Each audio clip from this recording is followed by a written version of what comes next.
As a coach or a mentor, mastering the art of effective holistic presentation skills is can really be a game changer. If you're a coach, you might be thinking of group coaching or presenting in front of a potential client or business client. As a mentor, maybe you're thinking of presenting in front of a stakeholder, your employees, your trainees, your students, whoever your audience is. It's really important to master the art of holistic presentation skills because it can truly be a game changer. After all, you do want your clients or your stakeholders to come back to you with business opportunities, don't you? Hello and welcome to my channel. My name is Preeti Christina. I'm a life coach and a mentor, and I help coaches and mentors rebrand their inward and outward image.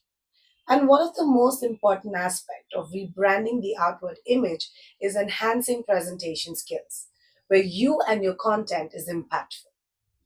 This video is divided into four parts. So before we begin, I'd really like it if you could grab a pen and paper so that you can make note of all the important aspects. Then go back and try and implement it in your next presentation. If you don't have a pen and paper, make sure you save this video to your playlist so you can watch it later, rewatch it later as well. Now, before we dive into the video, I want to tell you that I have some exciting news for you. I have designed and developed a 6-week training course. It's a comprehensive training course, and this video is a glimpse of what you can expect to learn in my training course. Now, this training course is all about mastering the art of impactful presentation skills. If this is something that you would be interested in, I'm putting the link in the description box. You can click on the link and enroll for the program. So, without further ado, let's dive right into the video. The first most important aspect of holistic presentation skills is analysis. I cannot even begin to tell you how important analysis is. I'm sure as a coach or a mentor, you do research. But analysis goes way deeper than just research. Research is always going to be at the surface level. When you analyze, you understand what is it that your audience really want. When you understand what it is that your audience really want, guess what? You are going to be able to develop content which is engaging and compelling to your audience. What more? Think about this. If you've been asked to coach or present a topic, which is a very common topic, let's say goal setting, and you've done this before, and then you kind of refurbish the same content without any analysis, it's not going to be any different from what you've done before, and it's not going to be any different for your audience as well. After all, there are not a lot of people who do not know what is goal setting or what is SMART goal. So it's really very important to understand your audience. Analysis would help you do that. When you understand what your audience really want, who are your audience? Where do they come from? What's their background? What do they like? What do they not like? You then will be able to also give examples or speak in their language, which is then going to be very engaging for your audience. And when your audience is engaged, your presentation is impactful. Also, if you just give them something very common, for goal setting, for example, without it being relevant to your audience, it's just going to make them feel that you wasted their time. And when they feel that way, your reputation is at stake, no matter how hard you worked. Without analysis, if you're just going to talk to them, on the surface level, without talking to them in their language, with examples that are relevant to them, in a style that is relevant to them, audience is not going to be engaged in your content. I'm sure as a coach or a mentor, especially if you're a corporate coach or a mentor, you may find you may have faced this. Your business owner comes to you and says that I want my employees trained on XYZ topic. Without understanding if that is exactly what their employees want, you agree to it. Again, if you do conduct that XYZ topic, it's not going to be relevant to your audience. Now let's reverse that. Let's say when your business owners do come to you and say, I want you to train my employees on XYZ topic, and you suggest analysis. You say, that's great, I've understood what you want, but can I do a quick survey to understand what is it that your audience really want? Now, when you do that, you'll be able to kind of make a mix of both of what your audience want, what your clients want who are actually paying you. And you can tell them, if I do this with your suggested topic, do you think it's going to be more relevant? It could be more impactful. Also, your productivity and your employees' potential can be increased and realized in a way that works for the business and their growth. Of course, they're going to want to listen to you and they will agree to you because you've offered them something that no one else offered them.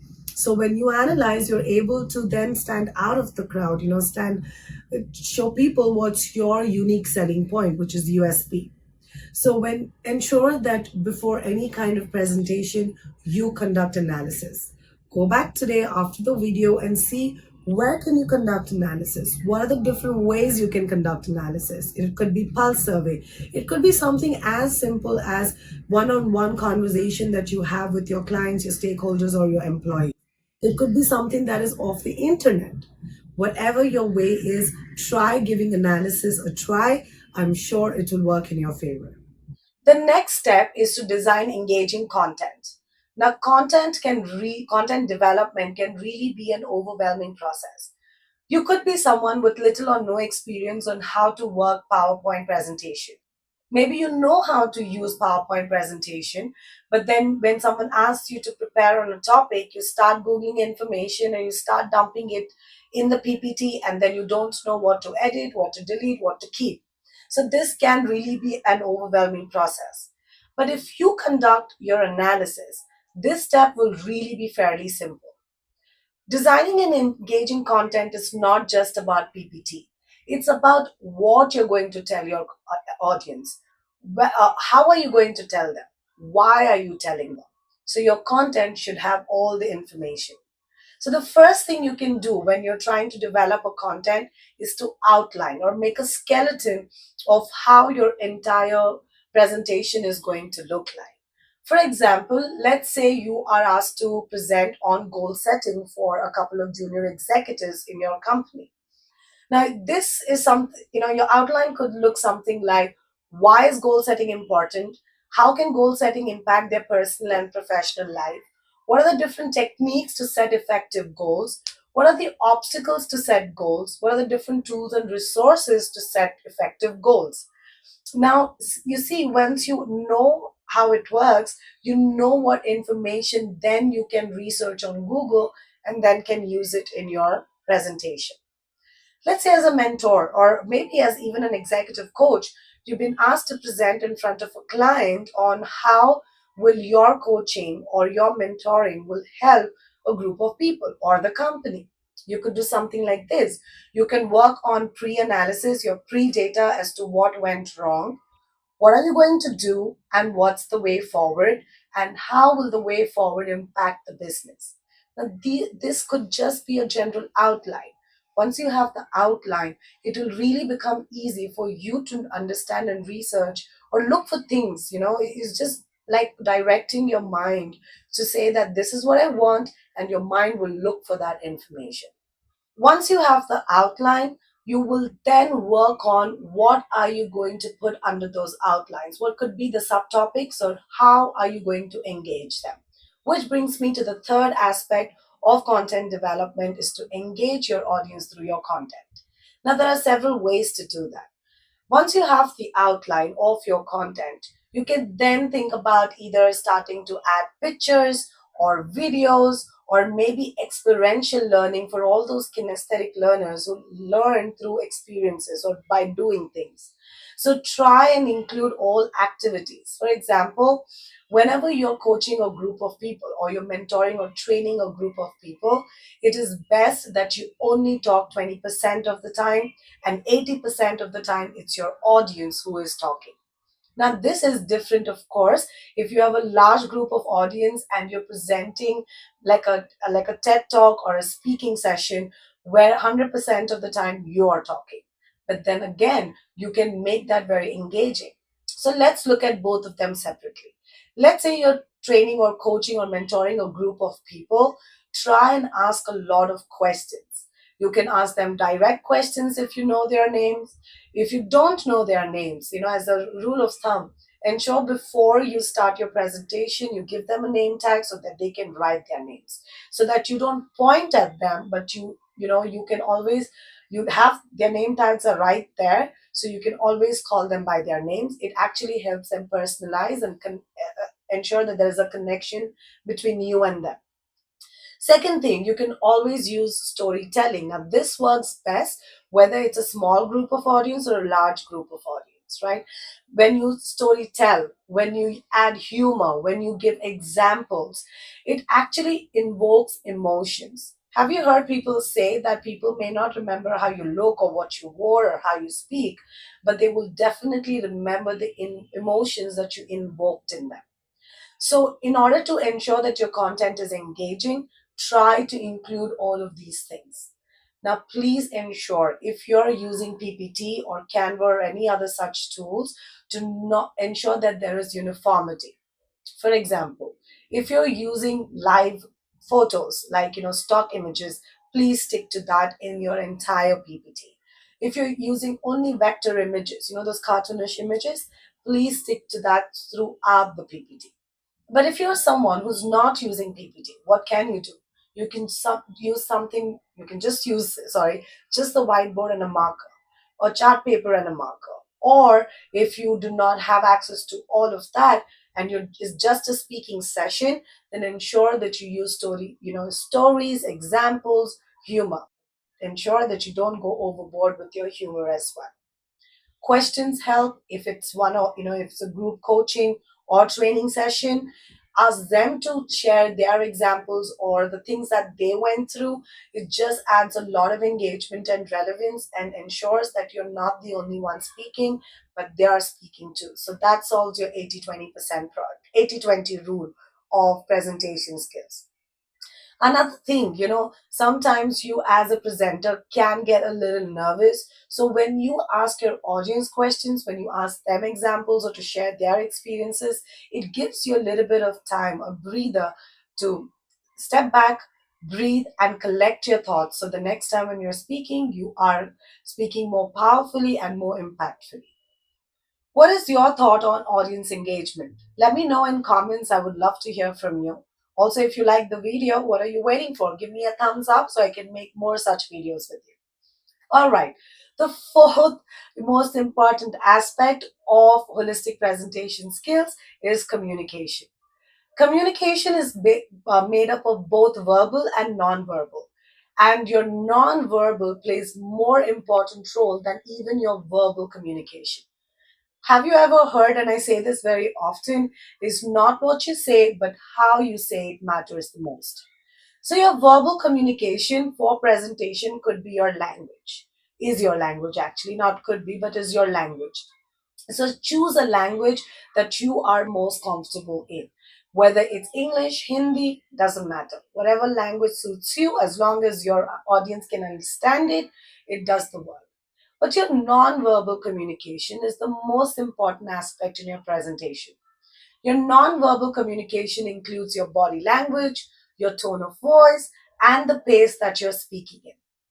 Sometimes, for some people, when the topic is too familiar, their pace and their tone of voice will increase, right? So, when the topic is too familiar, you will end up speaking faster than usual. But when the topic is not familiar, you kind of can get nervous or anxious, and then your body language drops, your tone of voice drops, and your pace can drop too.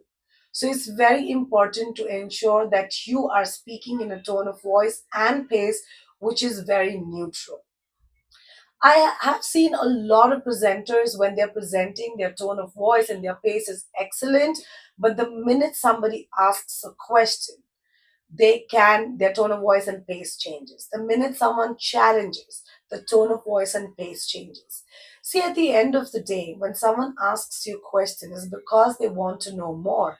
And you are just human. If you do not know the answer to the question, please tell them that's a great question. Can I get back to you on that? And be sure to ensure that you get back to them. That just shows that you are serious about it. If you don't know something, one of the things that you can do while you collect your thoughts is ask if someone else in the audience has faced similar issues, or if someone else can share relevant examples of how they overcame that situation. Like I said before, when you ask questions, it gives you that breathing space to collect your thoughts. Presentation can really be overwhelming. So, these are a few tricks that you can use that can help you take that breather, collect your thoughts, and then answer the question. But ensure that you give your two bits as well. Just don't rely on someone else's information. After all, you're the SME. You're standing there and presenting, correct? If you're in a meeting with a stakeholder or a client and if they've asked you the question, instead of just blurting anything out, it's best to say, let me think about this, or can I get back to you on this? And be sure to get back to them on whatever questions they've asked. Another example of why somebody's body language, tone of voice, or pace can change is when somebody challenges. As a presenter, this is a very common situation to be in, but it's not a difficult situation to be in. And if somebody is challenging you, it actually shows where they're coming from, and maybe it can be a learning for you. I have, I have done this in the past. I have gotten offended by challenging questions or challenging statements. And this was really like 12 years ago. And then through learning, I realized that, the more I get these questions or challenging situations, it helps me be a better presenter. It helps me to answer better. So learning never stops. And I always believe that. And if you really want to, if you open your eyes to it, everything can be a learning. You may not realize it then, but then when you go back, in the next presentation session, these are some commonly asked questions or situations or challenges that you may be posed with. So you are better equipped and your answers will be better. So you don't have to no longer tell anyone that I'll get back to you because you've already prepared for it. All right, then. These are four important aspects of holistic presentation skills. Which one is your favorite, or which one are you ready to use now? Remember, the best way to retain what you've learned today is to only by implementing it in your next presentation. There are many other aspects of holistic presentation skills, which I'm going to cover in my 6-week training course. So, if it is something that you're interested in, you can click the link in the description box to enroll for the program, or you can contact me through one of my social media accounts if you have any questions, and I will be happy to answer them for you. To also let me know what other skills do you think I can make a video on for life coaches and mentors, and I'll be happy to do that for you. Until next time, bye.